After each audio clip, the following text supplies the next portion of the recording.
안녕하세요. 투자는 과학이다. 아빠 최일입니다. 투자는 재미난 놀이다. 아들 현우입니다. 아빠, 1년 전에요. 그러니까 코스피가 막 오르고 있을 때 이때는 어디까지 오르냐고 그냥 보통 3천까지 오른다고 하더라고요. 이게 가장 낮게 이렇게 책정했던 사람이 그러니까 고점 기준으로 2,800이었거든요. 그다음에 최근에는 주식이 막 급락하는데 바닥이라고 본 사람 중에 가장 낮게 본 사람이 2,200이에요. 근데 2,600까지밖에 못 갔죠? 그다음에 이건 2027까지 떨어졌죠. 투자는 과학이다 하시는데 과연 투자는 과학인가요? 투자는 사회과학이야. 사회과학. 사회과학이란 말은 뭔 뜻인가 하면 일반적으로 자연과학에 비해서 예측력이 약간 떨어지는 건 있고, 두 번째는 사회과학이라고 얘기를 하는 것들은 뭐가 다른가 하면 주기와 진폭이 달라. 그러니까 자연은 되게 좋은 것이 예를 들어서 1년은 365일이잖아. 우리 이번 여름 되게 더웠지만, 그렇죠. 그렇지만 여름 다음에 겨울 올 거라는 사실을 알잖아.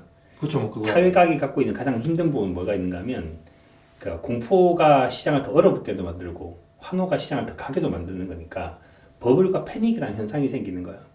그리고 버블과 패닉이라는 현상이 길어지면 그것이 새로운 웨이브를 만들기도 하는 거야. 그러니까 과학은 기술이라고 하는 것이 특이점을 만들겠지만 사회라고 하는 건 사람들이 특이점을 만들 수도 있는 거지. 그런데 사회가 특이점을 만들어내는 건 사실 오래 가지를 못해. 그래서 버블은 결국 꺼지게 돼 있고 패닉도 결국은 다시 올라서게 돼 있는 거지. 그러니까 사회과학이라고 얘기를 하는 것을 뭐 금융 사이드에서 사람들이 하는 얘기로는 그렇게 얘기하는 거지. 시장은 단기적으로는 비효율적이지만 장기는 효율적이다. 근데 그게 그 믿음조차도 없으면 이 시장에서 투자를 하는 사람들이 전부 다 그 뭐라 그럴까 나침반을 읽고 등대를 읽는 거지. 그래서 투자는 사회과학인 거야. 그래서 그것이 우리한테 아직까지도 과학으로 가고 있고, 우리가 지지난주에 했던 얘기는 그런 거잖아. 예전에 FRB에서도 의사결정을 하는 데 있어서 반은 약간 과학적이고 반은 약간 종교적이다. 뭐 그런 얘기지. 뭐 그래서 2006년도에 버핏이 한 말이 있어. 2006년도 주주총회에서 뭐라고 했나요? 자, 그러면 이제 찾아서 잠깐만요. 자, 이게 네. 버크셔 스웨이라는 회사에서 이제 그 워렌 버핏 할아버지가 1년에 한 번씩 주총자에서 보낸 자료인 거지. 유명한 자료죠. 근데 여기서 이제 주주산 여기서 되게 재밌는 자료가 있었었는데 뭔 얘기를 했냐면 이때 워렌 버핏 할아버지가 그 원래 애초에 생각했던 이제 그 CEO인 자기를 대신할 수 있는 사람을 뽑으려고 했었었다고. 그래서 이제 CEO인 나를 대신할 수 있는 3명의 후보들이 있었는데 이 사람 다 늙었어. 다 늙어서 안 되겠다고 해서 이제 어린 친구들을 뽑기로 한 거야. 어린 친구를 뽑으러 하다 보니까 이제 고민하기 시작한 거지.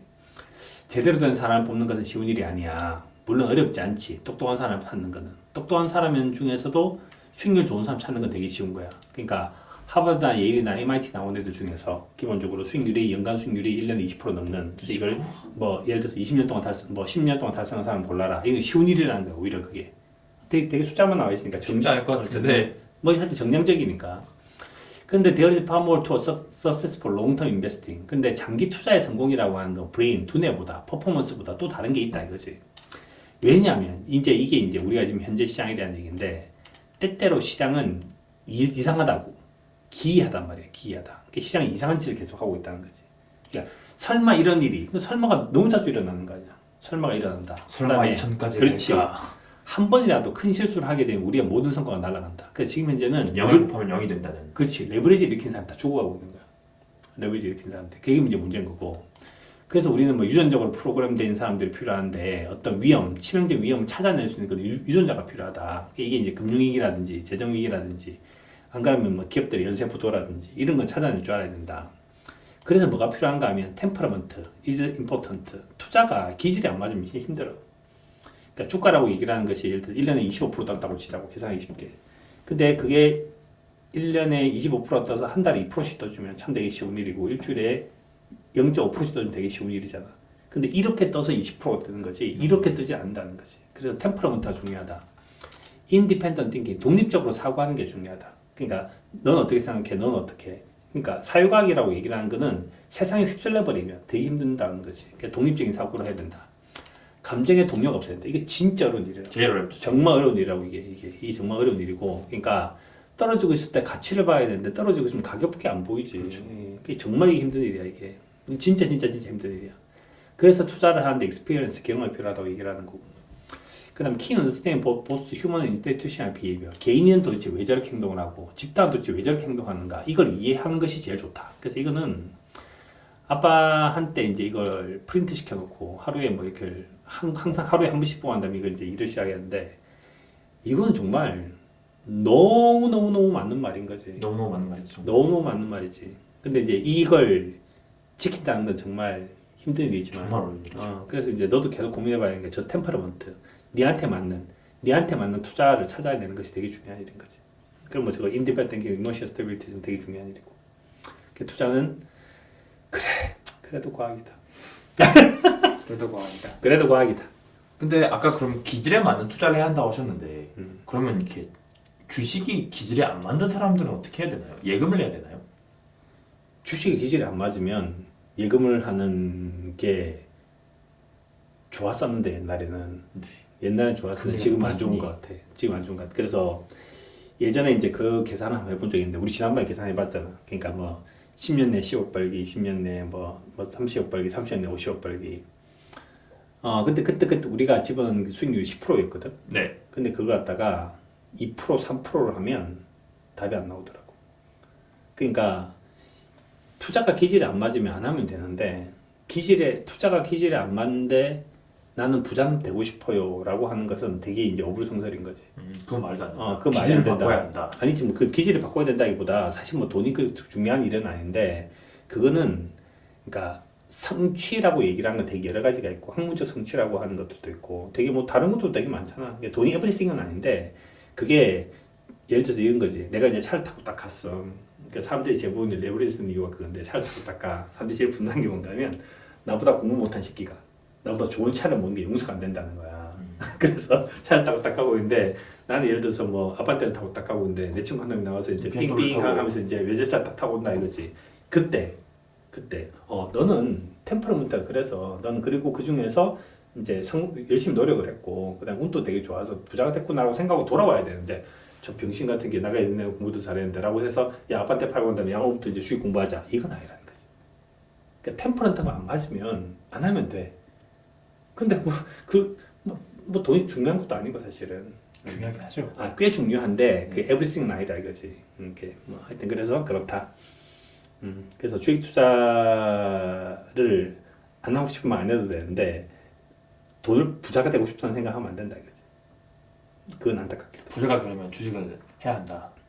뭐 주식을 하든 채권을 하든 부동산을 하든 여하튼 투자를 해야 한다. 투자가 던질 자본자야. 돈을 던지는 거야. 던지는데 스트라이크가 던져야 될 거 아닌가. 그렇죠. 이거 막 던져놓고 한 다음에 제발 스트라이크 되게 해줘. 이건 웃기잖아. 영차. 그래, 그건 아니란 거지. 그러니까 지금은 투자를 하려고 하면 스트라이크 존을 볼 줄 알아야 되고, 그다음 거기다 연습을 여러 번 해야지. 공이 탁 가서 꽂히지. 핑핑핑 던지면 아닌 거지. 그거. 연습해야 되는 거야. 대안이 없어. 그럼 지금 당장은 굉장히 고통스러운데 지금은 자본을 던지는 게 스트라이크인가요? 아니면 볼인가요? 지금 스트라이크라고 봐야지. 그러니까 이게 이제 뭐가 재밌는가 하면 2017년도 초에는 아빠가 책 썼을 때 주식을 사야 된다는 얘기를 했잖아. 근데 그때는 대부분의 사회 심리는 뭔가 하면 주식은 절대 안 된다 했거든.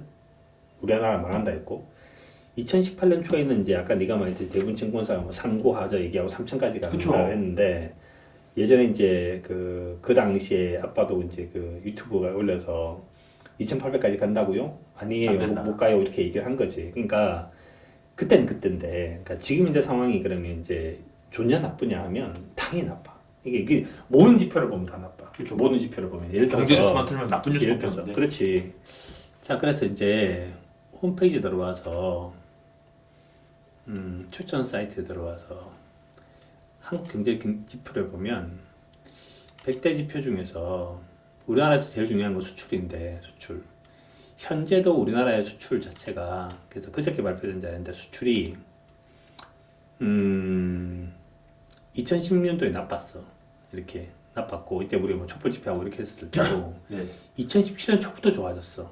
이게 그러니까 이제 문재인 정부가 등장하기 전부터 우리나라 경제는 좋아지기 시작을 했고 근데 안타깝게도 이게 처음으로 마이너스가 된 거지. 그러면 수출로 먹고 사는 나라에서 수출 금액 지수가 마이너스 됐는데 지표가 좋을 리가 있냐고. 근데 재밌는 것은 뭐가 있는가 하면 우리나라 주식시장 꺾인 건 이 정도부터 꺾인 거거든. 꺾인 거. 그러니까 실제로 지표가 한 10개 정도쯤 있어. 그 중에서 이제 수출 금액 지수도 예를 들어 지표 하나로 치자고. 그러면 하나씩 둘씩 나빠지기 시작하는 거야. 그러니까 지표는 누적적으로 좋아지고 누적적으로 나빠져. 그럼 10개 정도쯤 되는 자료 중에서 미국에 있는 자료는 10개 중에서 이제 10개 중에서 7, 8개가 좋다가 최근에 한 반 정도가 나빠진 거나 그랬잖아.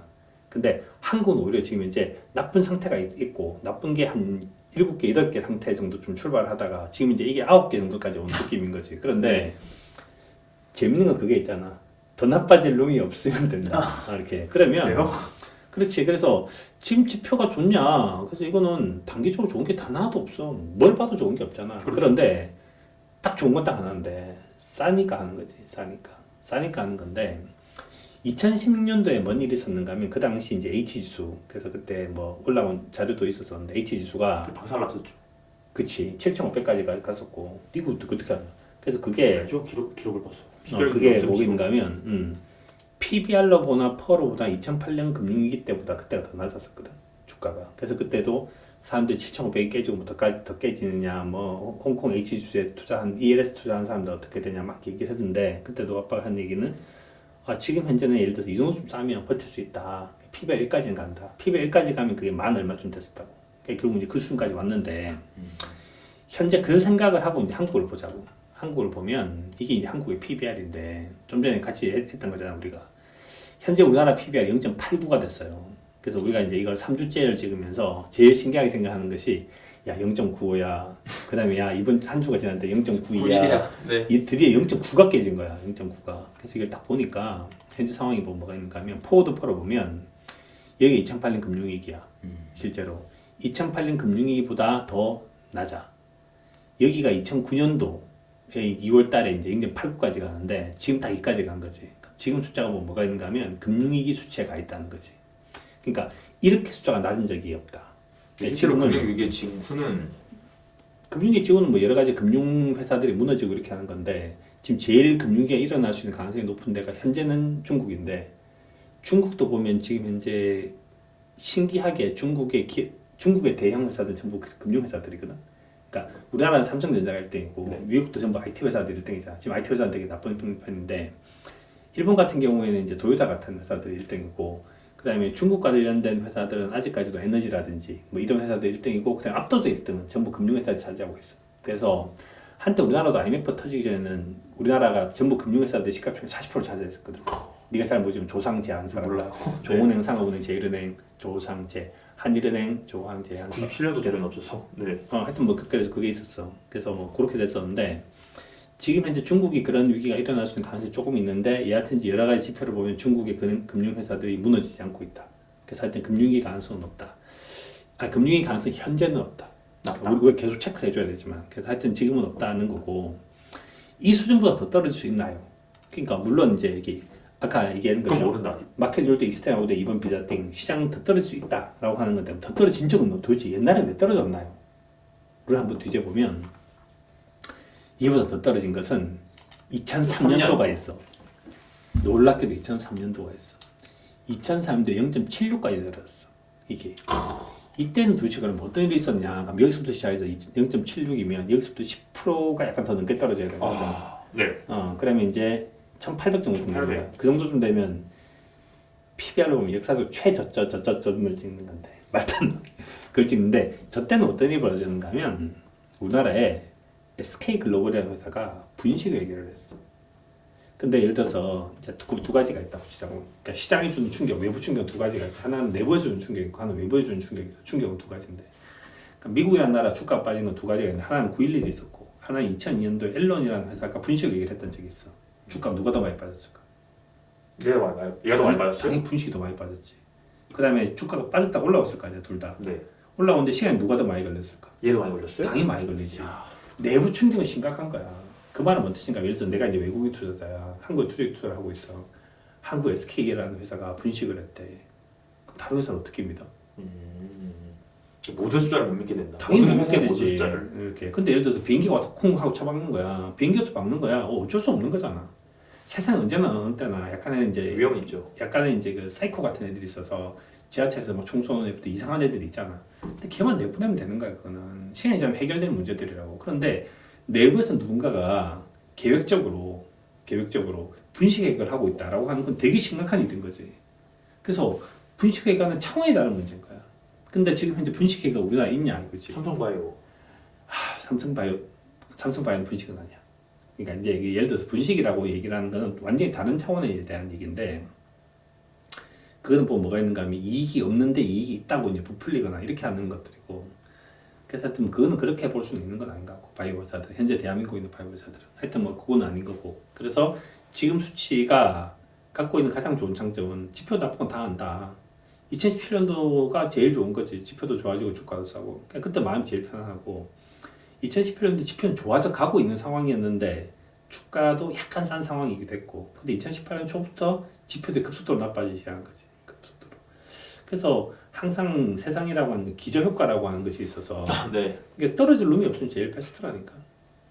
떨어질 룸이. 올라갈 때밖에 없다. 그럼 또 이제 이걸 진짜 이런 건 별로 안 좋지만 점프를 하면, 여기서 핑 점프를 해도 다른 식으로 얘기를 하면, 이제 히딩크야.